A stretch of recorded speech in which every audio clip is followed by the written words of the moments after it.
Hello. Hello, everybody. Welcome to our 20 minutes talk about communication and relationships. I'm Gal. I'm Liron, and we are co-founder of Love Made Simple and the Couple Center.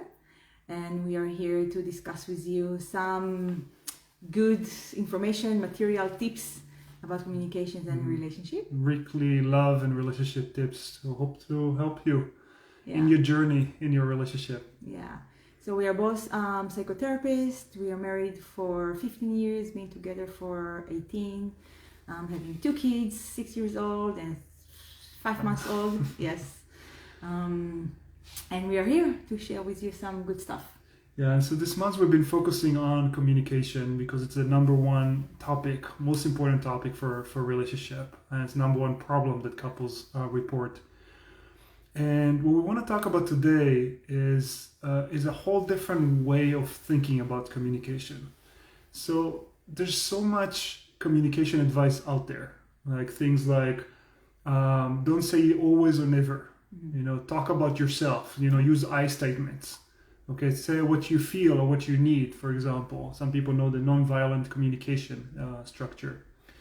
Yet there's still a lot of bad communication happening out there.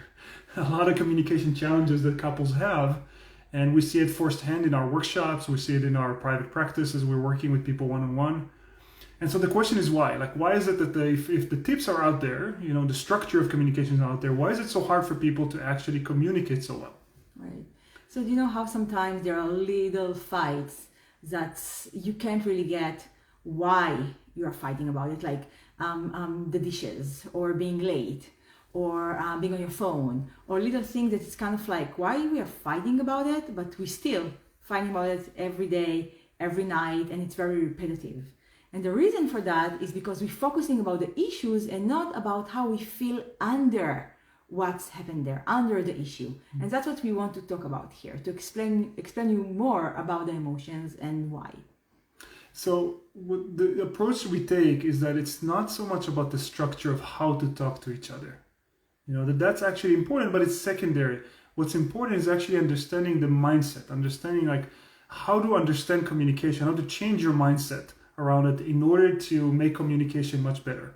And so the first tip, Liron has already started talking about it. And the first tip that we have for you, we have 3 tips in this talk. And we're going to talk about those, change mindset shifts, and also how you can actually apply that in your communication. So the first one is Liron has already kind of gave you the preview for it, which is don't focus on the dishes. It's not about the dishes, it's about the feelings. Right. You want to feel cared for, you want to feel valued, you want to feel connected, you want to feel free, you want to feel loved. All of those feelings is what's usually kind of like hanging under what is in the top. If you want to feel cared for and your partner doesn't do the dishes, you're just fighting with them about the dishes, like you didn't do the dishes, I'm telling you many times, and you keep doing it, and you're just like an asshole or whatever it is. But underneath that person wants actually to feel cared for. Feel like, oh, the other person really cared for me, and they are cared for me by doing the dishes. But we usually do not communicate with each other that way, right? You're not coming to your partner, if you will do the dishes, I will feel so cared for. Thank you so much. Unfortunately, we don't do that. But that's the communication that needs to happen between couples. So most people get stuck about the details itself of like, okay, who does the dishes when? Who takes the garbage out? Who is in charge of cleaning or the kids or finances, etc. And what do you do with your money? And should you spend this on this or not? So we focus so much on the details and we don't understand it's about the feelings. It's like what this thing makes you feel and how do you want to feel instead? Okay. And let's give an example, right. maybe from us. Yeah. So I'm going to share with you some kind of like things from our kitchen, basically. Gal has the tendency to grab plates from the cupboards and keep the doors open. And then he grabs a cup he wants to drink, and then he keeps the cupboard door open. And then he needs some forks and, a knife, so he keeps the door open. So you want me to stop going? You're just like rubbing my back. I'm just kind of distressing you as you're thinking about this. So basically, when I step into the kitchen, all the cupboards door are open. And you can't really walk in the kitchen when you just need to close all of them. And it's just continued for years. So thank you for the love. Right. Which I hope you're on my side also. Yes. So, So it looks like we're, like Liron used to tell me, quite a bit. Please like, close the doors after you. And I said, yes, of course. And I was like, forget to do it again and again and again. And he just did it today, again. Today, before our talk. So it looks it's about closing the cupboard. Yes. Like it seems like it's a simple thing. Like why can't you just close the cupboard, or why is it such a big a deal for you, right? Yeah. And then for that we have to understand what are the feelings underneath that. Like what's her feelings, what my feelings are. Right. So what are your feelings about this? So basically, when he doesn't do that, when he doesn't close the door, it just feels like he doesn't care about me, or my needs are not matter. Because I feel cared for, I feel loved when he's also taking some responsibilities in the house, in the kitchen, like doing the dishes or cleaning or whatever else. And when he doesn't do that, I'm like, oh, he doesn't care. He too much focused on work. I'm not a priority. I'm going into my own stuff instead of just saying, oh, wow, okay, what I feel right now, I feel like he doesn't really care about me. I feel like I'm not a priority. Can I communicate that and see if that's true? Because I'm making assumptions right away that this is true. He doesn't care about me. He preferring to work. He's just focusing on other things. So if he's not focusing on me and focusing on other things, he doesn't love me. Well, that's not really the truth. And right? Of course, when I hear also like, just close the cupboards, I was like, okay, what's the big deal? Right. But if Liron shares with you what she just shared of like, well, it makes me feel like not important, then now, of course, I'm listening more. Like now it gets my attention. Now I'll pay attention to that more. In the beginning, when we were getting stuck on that, it just felt like we were going one against the other. So God is just like, what's your problem? And he was just like, almost like purposely just not doing it, even if he noticed he kept it open. He's just like, who cares? But when eventually we sat down and talked about it, it was like, it's just really hurtful, basically. I know it's weird, but it's hurtful for me that you just keep them open over and over. And I cannot really feel valued, cared for, and all of that. And when I talked in that tone of voice, when I just communicated basically with his heart and not with his head, your response were different, right? Right. And also it made me stop and think, okay, why is that so hard for me to close the cupboard? Like what's going on for me? And I realized, a lot of the time I feel like there's so much I got to do every day.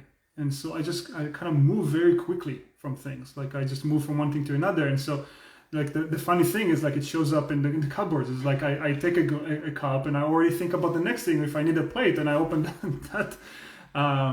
that cupboard and I forget to close it because I'm already moved on to the next thing. So for me, like there's a sense of urgency or busyness that comes in. That's the feeling underneath that. And so when Liron says like, why can't you do it? I was just like, what is that a big deal? Can't you see I'm busy?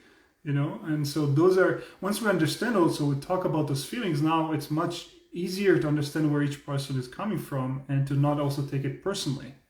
Yeah, and then we just add to that even though he did it today, he does it almost every day. I got into peace with it because two things. One, I stopped making it about myself. About, he doesn't care about me, he doesn't love me, I'm not important, he prefers to work, all of that. So I stopped making it about me because I know that's not true. The second thing is that I know how much he's holding on his plate. I know how hard he works. I know that he's just like really committed to his work, into Love Made Simple.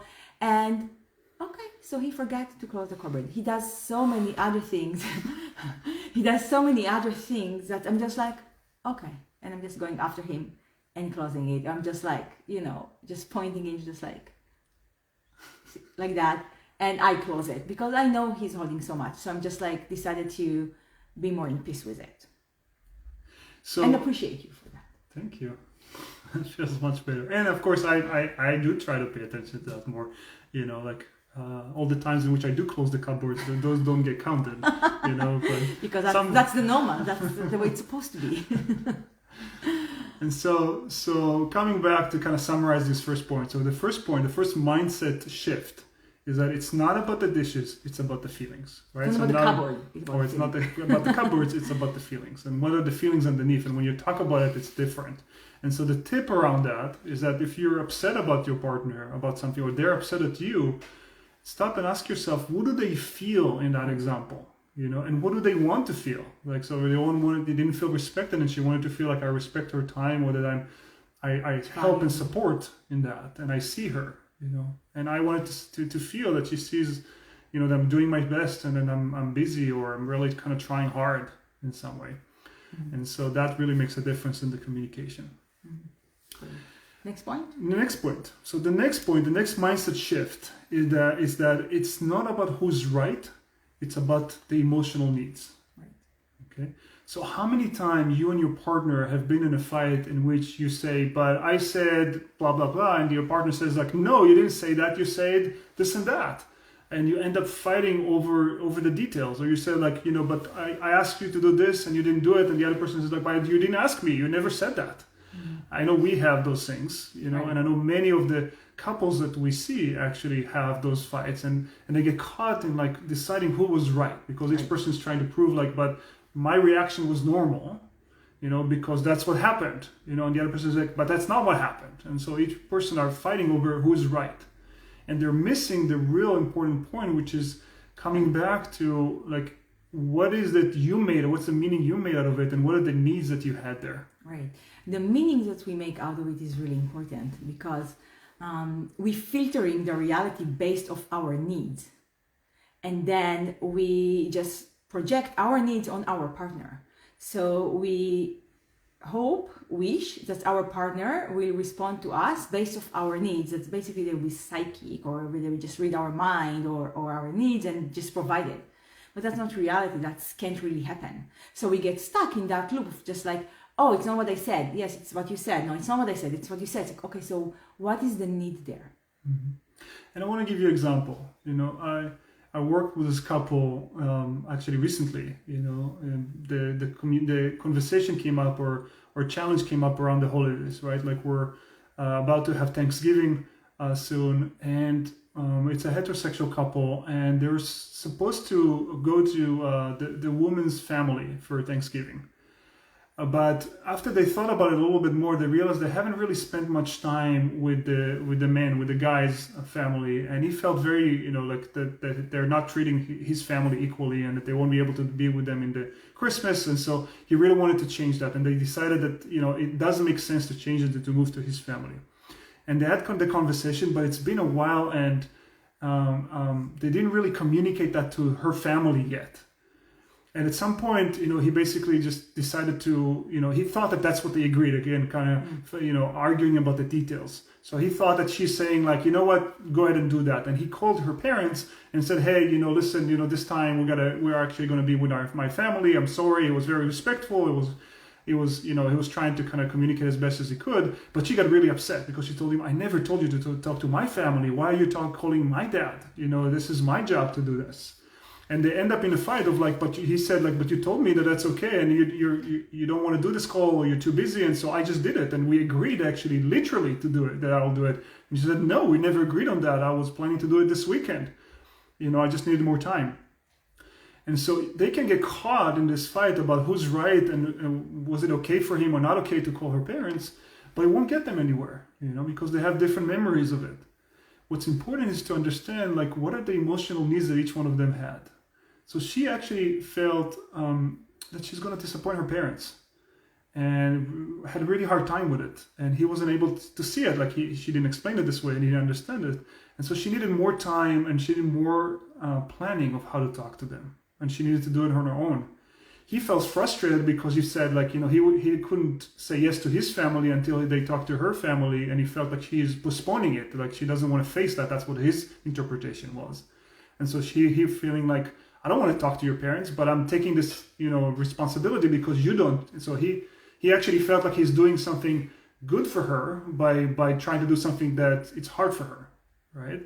And what he needed is this, to feel that they're a team around this, and that they really respect his parents around it, and the need to also see them. Okay, so once they start to understand this, suddenly the communication of who did what, when, was not so important, or the argument about whether they agreed on it was not important, because he understood like her needs around it and her sensitivity, And she understood like why it was so important to him to already go ahead and do that, and he didn't wait for her in that way. Yeah.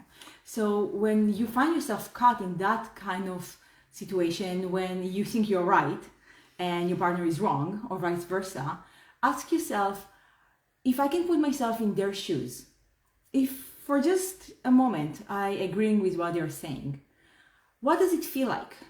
And what is the need underneath that? And can you communicate the need and the feeling that you're having there to your partner? Because again, that's what will take you outside at who's right, who's wrong, right? Because we all want to be right, but we will never be right if we keep arguing on the same thing. Many times our partner won't just come and say, you know what, honey, you're right. It's not happening that way because they feel differently. It's not even important. What's important is they're telling you something about how they feel and why they feel that way. And so that's what's really important to understand. Yeah, just based on the example you brought is maybe, I don't know that couple, of course, but maybe that the guy need is he has maybe a little more urgency to tell her family as fast as possible because that feels more respectful for him to let them know in advance. Maybe for the woman, just like she really needed to share it in a very loving way, explain more details, giving more background so her parents won't get hurt. So she needed more time to sit with it and adjust it. So their needs are different. And we have to understand the core of it to be able to create the shift. Great. And so this brings us to our third point. Right. Okay, so our third mindset shift is that it's not about the many arguments, it's about the pattern. Okay, so a lot of time we can have a lot of different small arguments with each other, right? Like you can argue about anything, really anything. And sometimes, couples think like, oh, so if we argue about so many different things, do we need to go each topic and solve it? This feels so overwhelming and there's so much work. And how would we even do it? It will take forever, right? Right. And there's always new topics to fight about or to argue about. So how would that work? Right. So usually there is one pattern that it's repetitive and it looks different. It's almost like you listen to the same music with different words, but the music is the same. So you get stuck because there are certain things you want to feel or need that are not happening in the relationship. So as more as you not get what you need, as harder as you try. So I can, and we talked about it a little bit last week in Pursuer Withdrawal. Yeah, we talked about the other video that you can watch is about the most common pattern. The pattern that is the most common between couples called the pursuer-distancer pattern. Right. So as more as one person not getting what they need, let's say I'm the pursuer, I will try harder. Like I will really go after God to be able to eventually feel the needs other, feeling cared for, loved, seen. And for Gal, if we're doing that pattern, he goes into a place of you're not valuing me, what the need is not important, you're not appreciating me, and he's feel that even more and more because I'm trying harder. So as more as we're getting stuck in that pattern, we can't really be with each other, we can't really communicate, we can't find the place or the way to break it. And it looks different each time, but it's actually the same pattern over and over. So basically what the tip around that is to go look for like what's the pattern, like what's really happening to us that is common for many different arguments that we have. Like what's the attitude behind that, what are the needs, the emotional needs, like we said, that are behind that, and you'll find is actually the music is kind of the same. Yeah, and maybe you can just take our quick quiz to understand more about your needs and your style. And that's why one way, there are many ways, but this is one way to get to know yourself and your partner better and understand your needs and basically be attuned to what your partner needs.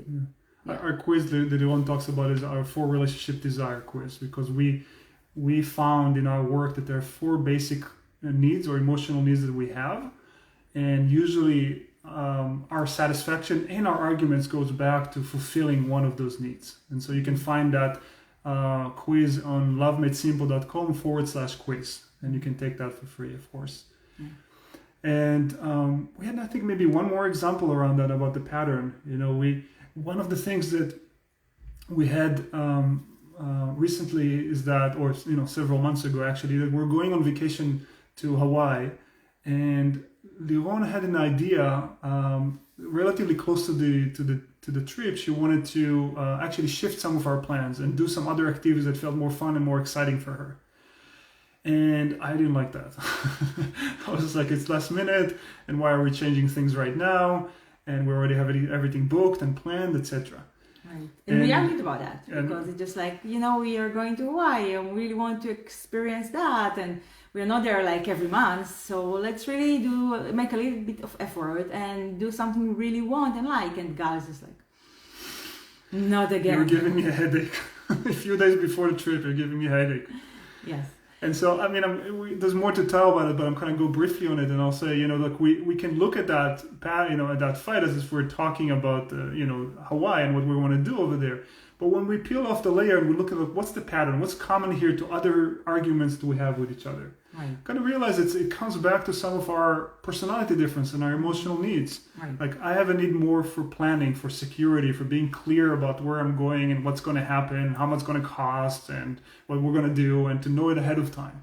And I like things to be more spontaneous, more, on the spot. I just saw something really attractive there. I'm like, you know what? Wow, let's try that. I didn't saw that attraction before. It seems amazing. Let's experience it. And for him, just like, oh my God, now you're changing all the plans. So it's just like, well, not a big deal. We're just changing the plans. But that's my needs for adventure, right? And Gal need is more for security. So that's where we got stuck. And when we sat down and talked about that, we were able to resolve it. And the way we did it, just like I say, okay, so I will create the changes. I will take care of the finance around it. I will make all the arrangement to make that happen. So you can just rest and you don't have to be worried about that. And I can get what I want. And he was fine with the attraction and everything, but just like to create all the changes is pretty much of a headache, as you can imagine. But I'm just like, for me, it's not a headache. And I also needed just a little time to get adjusted to the idea, to shift my mindset. Okay, we have a new plan, and that plan is also good. It's gonna be okay. Even better. Even better. Yes. Of course. Yes. So it's again, it's coming back to sitting down and talking about the needs and the feelings underneath that. And not just saying like, well, you're always changing things in the last minute. You're so irresponsible, right? It can easily go that direction. Or I'm just like, oh, you're so stubborn. You just always just want to do the things the way you plan, and you have no flexibility or no resilience. It's just like so in the box, right? Which is how we started the argument before we talked to each other more. Yeah. So we've given you 3 different mindset shifts, right? And 3 different tips connected to them. 1, it's not about the dishes, it's about the feelings. Not about the cupboards. Not about the cupboards. All right. 2, it's not about who's right, right? It's about the emotional needs. And 3, it's not about the many different arguments. It is about the pattern underneath that.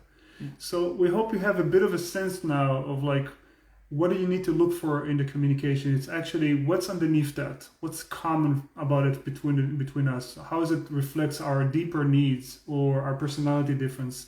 And when you ask those questions in a deeper way, suddenly communication goes a lot deeper, right, and a lot less personal. It's not about the topic, and it's not about the other person. It's about how each one of you are just like your own unique self in the world. Yeah.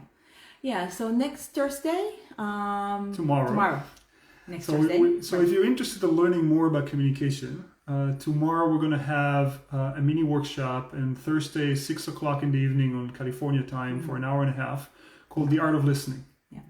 In which we're going to talk about basically and actually give you more exercises and practical stuff about probably the skill that's most important about communication, which is how do you really listen to the other person. Right. So we're going to really practice that. So it's not going to be just us talking, because we don't believe in just talking. We really believe in experiential work, in getting it bottom up. That means like experiencing it right here, right now, so you can create the shift with us, with your partner.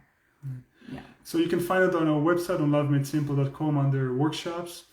And if there's more support you want, you can find additional programs that we have over there. You have an online course that you can take on your own that's very comprehensive, and we have our what we're most passionate about also is our workshops, in which you have a live experience of a weekend, in which you can learn a lot and go deeper and get very connected to your partner. Yeah. So thank you for joining us. We will see you next week. We would love to see you in our mini workshop, or every week, Wednesdays, 12:30 California time. Yeah. With our next relationship tips. Thank you. Bye. Have a great day. Bye.